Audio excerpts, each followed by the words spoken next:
Am I the a-hole for calling my ex a deadbeat in front of his family?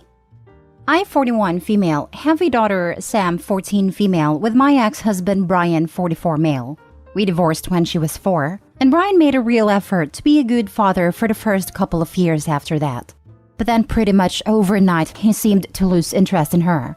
He stopped coming to parent-teacher nights, never came to any of her sport games, and stopped asking about them. Refused to pay child support, which I eventually stopped asking for as I have a well-paying job.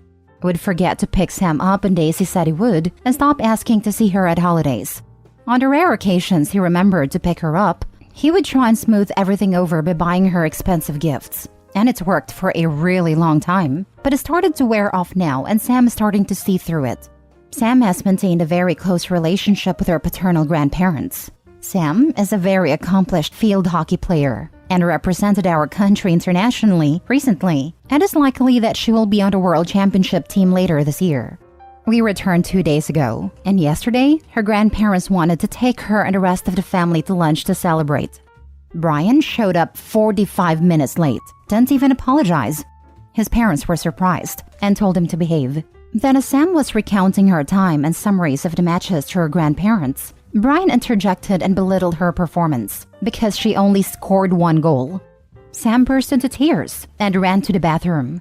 I comforted her and she asked if we could go home. I agreed and told her to wait in the car while I got our stuff. When I returned to the table, Brian was defending himself against his parents, and I just snapped. I told him he was a deadbeat and recounted all of the things mentioned above, and that I wouldn't be surprised if Sam cuts him loose one day. That our daughter is wonderful and does not deserve to be treated like this. His parents seemed shocked, as he clearly had given them the impression he is a good father. Then he threw a tantrum and stormed out. I apologized and left money for half the check with his parents. Since then, Brian sent me several messages, and his parents texted to say they don't appreciate the scene I caused in the restaurant. I don't think I did anything wrong, but my parents agree with them. So maybe I did? Am I the a-hole? You shouldn't have made a scene in the restaurant because they shouldn't have created a situation. So much not the a-hole. Also, OP, go for the child support. Remember, it's not for you, it's for Sam. That's money that can help her someday. If you/she don't need it now, put it in savings for later. This, get the child support. If you don't need it, put it in an account for college, a car, a down payment for her first house. It's your/her right to have that money. It's the least he should do. After that BS he pulled, OP should go for as much child support as she can, and when he doesn't pay, let his butt go to jail. Let mommy and daddy see how great a father their angel is.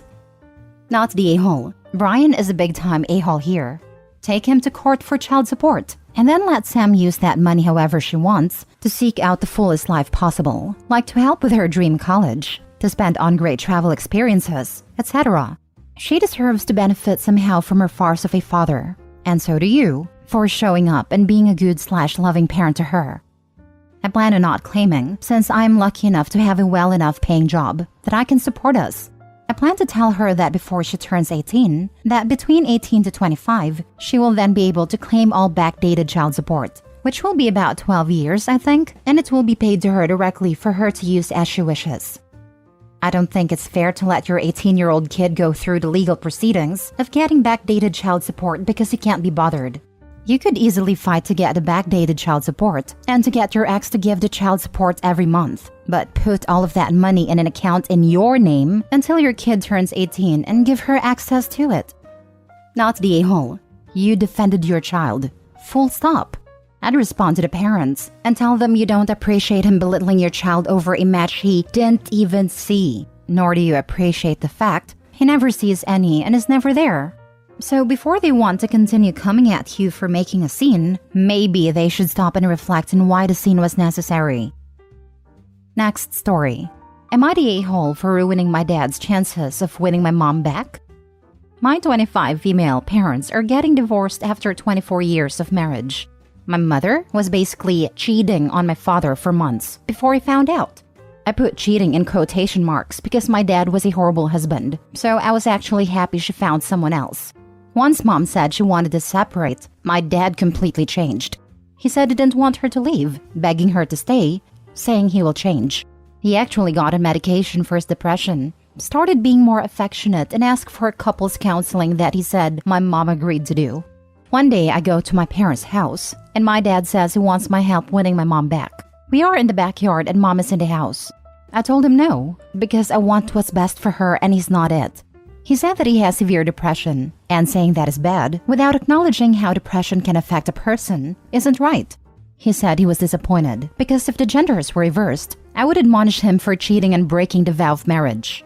Now, this is where I might be the a-hole. My dad is doing everything he can to win my mom back. So I said that while I won't help him, I wouldn't interfere in his plans, and would stop talking about him with her, as me and my mom talk a lot about how horrible of a husband my dad is. At one point in the conversation, he says in a calm tone, I know you're not going to like this, but I'ma say it anyway. When one parent gives you gifts, and takes you on trips and buys you things, of course you're going to side with them, even if they're wrong, because you don't want to lose that. This made me so angry. I have a genuine friendship with my mom, whereas even though my dad was a fantastic father, stay-at-home dad, gave us everything we ever wanted/needed, I don't necessarily enjoy being around him.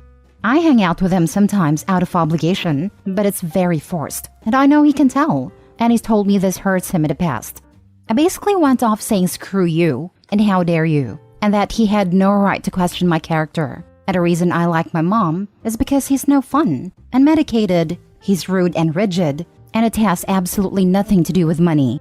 I am screaming, but up until this point, our convo was calm, and we were almost whispering so mom wouldn't hear. My dad keeps trying to shush me, but I don't let up. I go to my mom and tell her what he just said, and he keeps looking at me saying, why are you doing this to me? I can't believe you're doing this to me. We were just having a calm conversation. Then I say I'm leaving, and my mom gets in the car with me. Later, my dad says that after my blow up, my mom no longer wanted to go to couples therapy. Am I the a-hole for blowing up and making it harder for my dad to win my mom back? Edit. I'm editing to add that the reason I am so involved is because both my parents talk about the other to me. My dad started it first, and my mom only got involved when I asked her if she was mistreating him in the way he was claiming. But they both are wrong for this. Other important info, my dad told me my whole life that he has bipolar disorder, and that is why he was so messed up. I've sent him books and podcasts and articles and lectures for years about his disorder. I made my entire family start therapy 2 years ago. And I said that my only request for Dad is that he get medicated because he knows he has bipolar disorder. He just laughed and said, I was waiting for you to say that. I'm not even bipolar. The therapist then got a little curt with me and said I shouldn't armchair diagnose just because I was a psych major, and my dad just nodded along. This is just one of his serious manipulations, but he does it to me often, and that's why our relationship is fractured. Now for the top comments. Not the a-hole. It was wildly inappropriate for your dad to request your help getting back together with your mom. Their marriage is their business, not yours. It's wildly inappropriate for the mom to talk to her about how bad of a husband the father is though too, and they seem to have been doing that for a long time. The whole situation must be so frustrating for you. I would stay out of it, OP. Have your relationship with your mom and a separate one with your dad, both to whatever extent you do so choose. Both of your parents are using you as a mediator, and that is not fair at all. Having a healthy relationship with a parent and talking about each other's relationship is doable, but that's not what is happening. So set boundaries. If one of them starts talking about the other, cut it off. You already said they were both wrong for doing this, so you already know. They can vent to their friends or another peer. You're an adult, but you're still their child. Agreed. You're both totally right. Each parent is putting OP in the middle, and it's not okay. They need to figure their situation out on their own, not by dragging their adult daughter into it. Not a-hole. Your dad was trying to manipulate you and your mom, and you did the right thing calling him out. You didn't ruin his chances to do anything. He's been doing that for years, and just wants a scapegoat to blame his actions on. Next story. Am I the a-hole for not telling my girlfriend to cover up to spare my friend's feelings? I, 30 male, have a friend who invited me, my girlfriend, and a bunch of our other friends over to his house for a pool party/barbecue. One of the people attending was a good friend of mine named Christine, 37 female, who had given birth a few months ago. Christine had a hard pregnancy and developed postpartum depression, so she was looking forward to the occasion to help lighten her mood. Now, my girlfriend Alex, 26 female, is a model/influencer, and as you can imagine, she's very beautiful. This is important.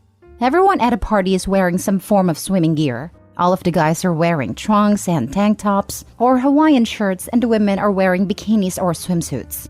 Alex stole the show, however. She didn't wear anything too revealing or inappropriate, but it did turn heads. While Alex was swimming, I was talking with some of my other friends when another friend of mine, Jane, pulled me to the side. She asked if Alex could cover up a little bit because Christine was getting upset by her appearance. I asked how, and apparently Christine's PPD has manifested itself into a bad case of body dysmorphia. She said Alex is making her jealous and triggering her dysmorphia. I was confused, but I said okay.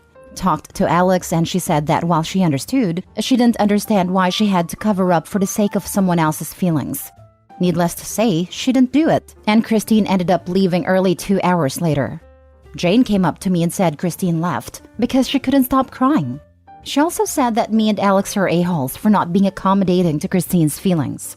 Now, while I understand PPD is a sensitive issue and that Christine is dealing with a lot, I don't understand how we're a-holes here. So I'll leave it to you, Reddit. Are we the a-holes? Now for the comments. Not a-hole. PPD sucks, and I have severe body dysmorphia. But I will never expect someone cover up for my feelings. Christine needs therapy. Having had PPD and body dysmorphia, I sympathize. But I just avoided situations like this prior to therapy, and now have had enough therapy to deal. My mental health issues aren't my fault, but they're my responsibility. Not the a-hole.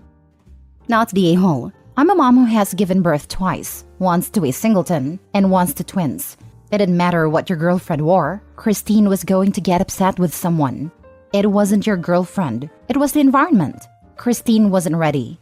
As long as your girlfriend didn't go out of her way and have the intention of upsetting Christine, there's no a-hole in the story.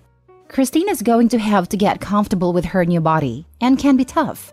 That's some inner work she has to do. It's no one else's responsibility. It's a pool party. Christine wasn't ready. That isn't anyone else's fault. Maybe just do brunch next time instead. Also, when you don't have control over something that has to do with ourselves, we often unknowingly try to assert that control elsewhere. Christine likely feels like she doesn't have control over her own body, so she tried to assert that control over your girlfriend. It probably wasn't malicious or thought of, but something to keep in mind. I wouldn't tell Christine that though, lol. Not a-hole. You asked Alex and she elected not to cover up. Furthermore, if this were an issue where someone was uncomfortable because they found the appearance of someone else's bodies very unappealing, then asking them to cover up would be out of the question. Someone shouldn't have to cover up because they look too good. Excellent point. Also, it's a pool party. People aren't generally going to cover up unless they are super pale like I am and need to protect their skin. The only time policing someone else's body is understandable is if they visit holy religious sites. Last story. Am I the a-hole for donating a bunch of hand-me-downs my sister-in-law gave us instead of letting my kids wear them? My sister-in-law has kids who are a few years older than mine, and she was kind enough to keep some of their clothes aside to hand down. We've graciously taken a lot of the clothing over the years. Some of them end up as rags, some of them have been donated, etc. Well, this past month she handed off a bag of clothes for the summer. I sorted through the clothes, but there were unfortunately some clothes that I don't really encourage my kids to wear. To be clear, the thing that I don't encourage is clothes advertising something. A brand, media, etc. My kids understand this and know that rule is that I am not going to buy them any of that crap. But if they want to use their own money just so they can parade around advertising someone's brand for them, I don't stop them. And yes, me and their father model this behavior as well. My husband donates his company branded fleeces as long as he gets them. Anyway, when my sister-in-law saw the donation pile had a bunch of her offerings, she got mad. She told me that it's a direct insult to her and her generosity. I told her that the clothes will still get used by someone, and she told me I was being draconian and snobby, and that my kids are afraid to express who they are inside. I admit that when she said this, I did laugh, because my son is one of those kids who goes to school with nail polish and does things like slam poetry and chalk drawing clubs. Well, that's the issue. Am I the a-hole for donating some of the clothes for my sister-in-law all these years? Oh, just to be clear, for clothing donations, we actually donate directly to a church in our neighborhood who does clothing drives. I think that's worth noting, because places like Goodwill and the Ark have been marking up prices due to thrift resellers. You're the a-hole. You do sound quite snobby, and you describe accepting the clothes graciously than using them as rags, which is not gracious at all. OP, when accepting the clothes, the first thing you should ask if, after I go through this, what do you want me to do with the items we don't need? Return to you or donate? That way, it's crystal clear what your intent is, and sister-in-law can have the clothes put to use the way she desires, which may involve skipping over you entirely. I give hand-me-downs to my sister for her kids all the time, and I preface it by letting her know to pick what she wants and donate the rest so she doesn't feel obligated to keep items she doesn't want/need. You're the a-hole. Why take clothes if you're just going to give them away? Why not just say, thank you for the clothes, but I think these should go to someone else? Also, your reason for your kids not wearing them makes absolutely no sense to me, since every article of clothing has some brand on it, lol. Also, why force your kids to not wear them when neither you or them are paying for them? They should get to choose to wear them or not. Looking at the clothes I'm wearing right now, and not a single item has a visible brand name anywhere. You're the a-hole. Stop using your kids to express your political/worldviews. Their aunt was generous, and they probably would have enjoyed the clothes. Not only was it ungracious and rude to sister-in-law, but it's excessively punitive to your own kids to enforce this policy even on items you haven't purchased. Especially since OP claims the kids can buy name-brand clothes with their own money. They can do that, but can't accept free gift clothes from a loving aunt?